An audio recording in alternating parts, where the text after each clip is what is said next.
Assalamualaikum warahmatullahi wabarakatuh. Selamat datang di kegiatan MPLS SMK Negeri 1 Tenggarong.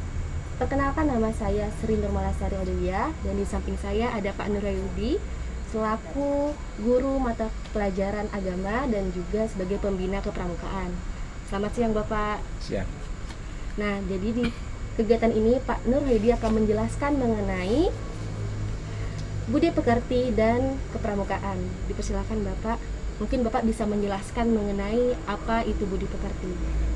Terima kasih Mbak Mala yang telah memberikan kesempatan kepada Bapak. Tapi sebelum terlalu jauh kami menyampaikan, perlu kami sampaikan kalau nama sudah jelas ya. Nama sudah jelas, tugas selaku guru agama dan pembina kepramukaan. Begini, kalau kita menitik tentang budi pekerti dan kepemimpinan kepramukaan itu memang saling berkaitan. Kita lihat dulu kata budi dan pekerti. Kita melihat bahwa budi itu adalah sebuah pikiran jernih atau pikiran jernih yang baik. Sedang pekerti itu adalah perbuatan. Kalau kita simpulkan bahwa budi pekerti itu adalah perbuatan yang didasari dengan pikiran yang sangat jernih.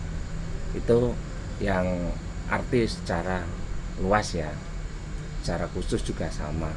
Kalau kita melihat esensi ya, sebab tadi kan banyak esensi ya, apa esensi dari budi pekerti? Esensi dari budi pekerti ini sebutannya penanaman budi pekerti itu diawali itu semenjak kecil atau semenjak, kalau orang bilang dalam sebuah hadis, kalau dalam hadis Rasulullah itu menyatakan bahwa ada kata-kata utlubul ilma minal mahdi ilalahdi. Tuntutlah ilmu itu dari perut atau dari kandungan sampai ke liang lahat. Artinya esensi budi pekerti itu sebenarnya sudah tertanam semenjak seorang ibu itu mengandung. Jadi akhirnya setelah mengandung, akhirnya keluar.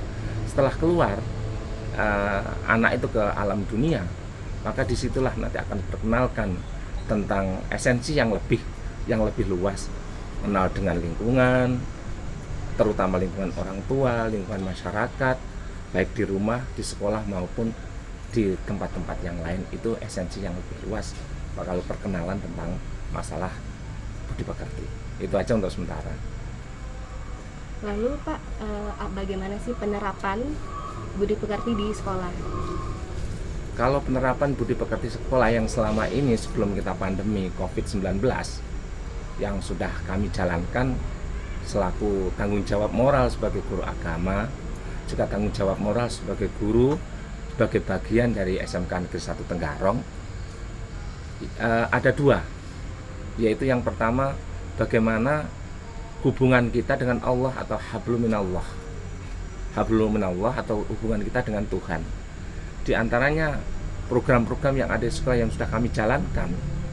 Kalau pagi itu sholat duha antara jam 7 sampai jam 8 yang dilaksanakan tiap hari Selasa, Rabu, dan Kamis. Tapi di situ juga kami pisah.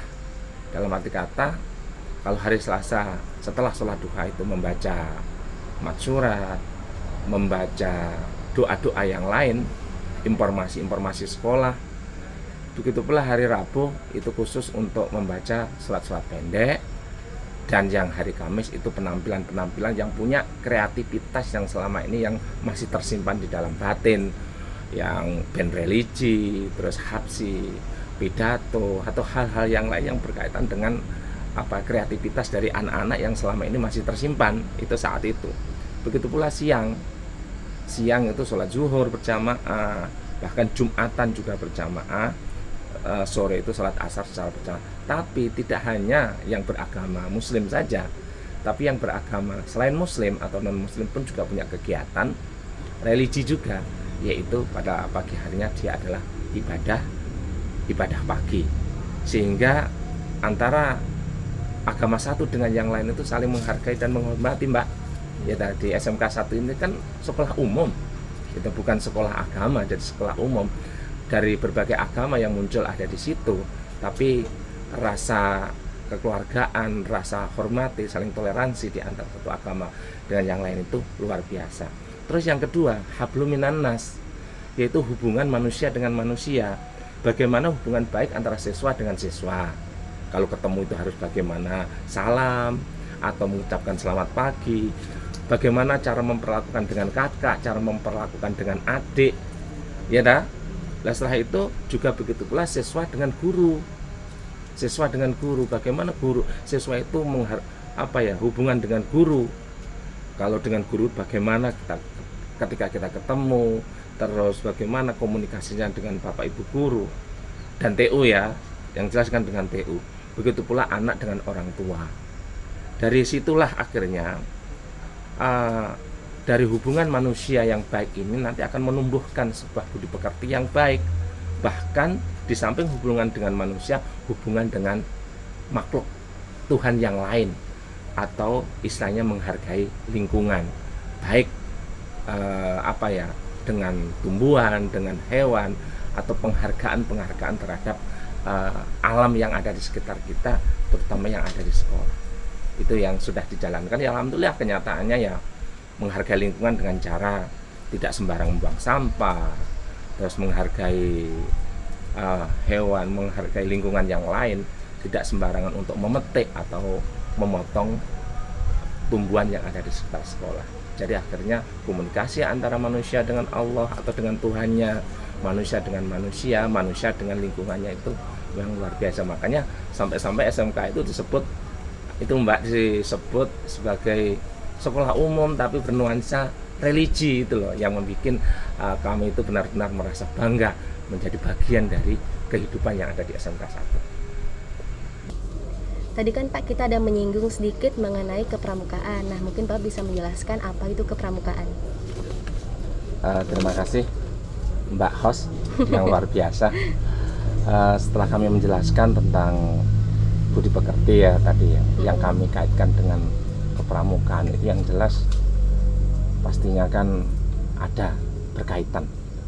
Kalau kita melihat secara umum, pramuka itu kan singkatan dari Praja Muda Karana. Artinya jiwa muda yang berkarya. Berarti yang disasar memang pramuka itu adalah para pemuda-pemuda. Tapi kalau kita melihat secara terpisah ya, memang pramuka itu terdiri dari siaga untuk tingkat anak-anak, terus penggalang, penegak, baru penegak pandega. Jadi ada beberapa tingkatan.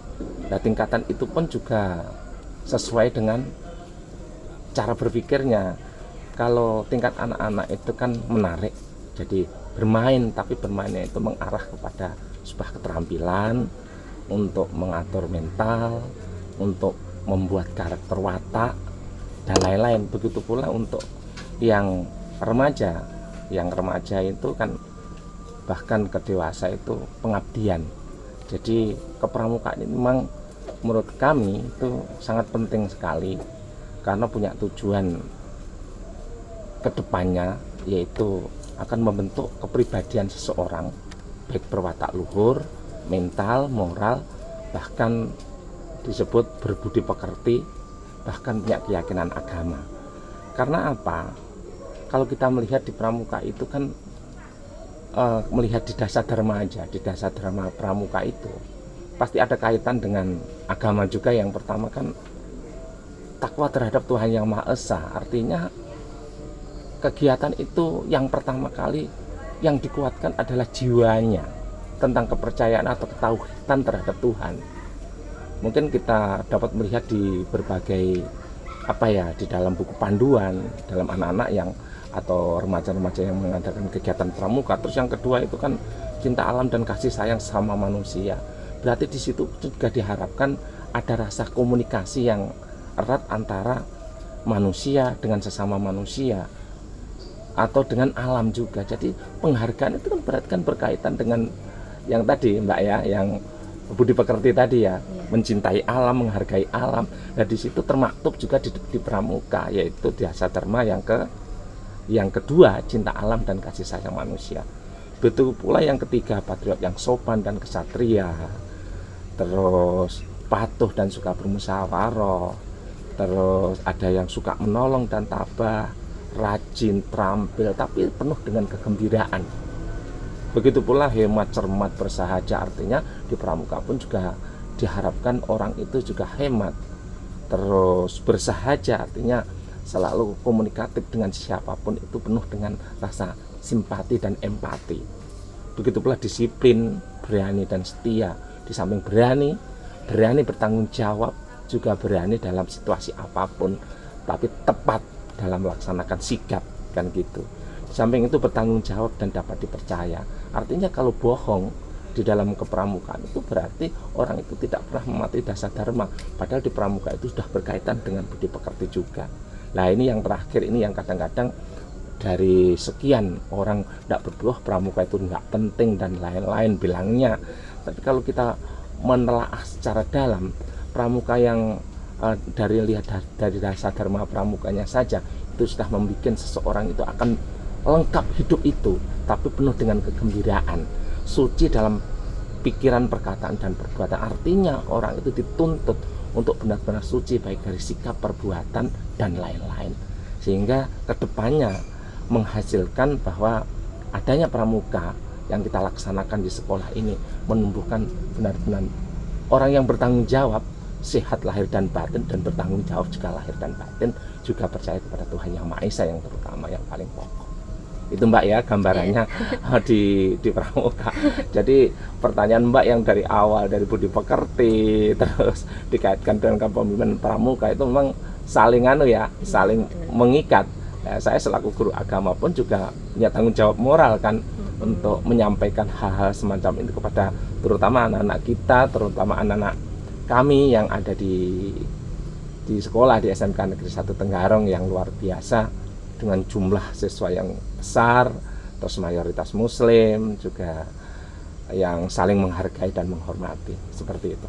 Itu gambarannya ada dua kaitan yang saling, ada dua peristiwa yang saling mengikat antara budi pekerti dan kepemimpinan di pramuka. Baik, terima kasih Pak. Pertanyaan terakhir Pak ya. Ya, monggo enggak apa-apa. boleh.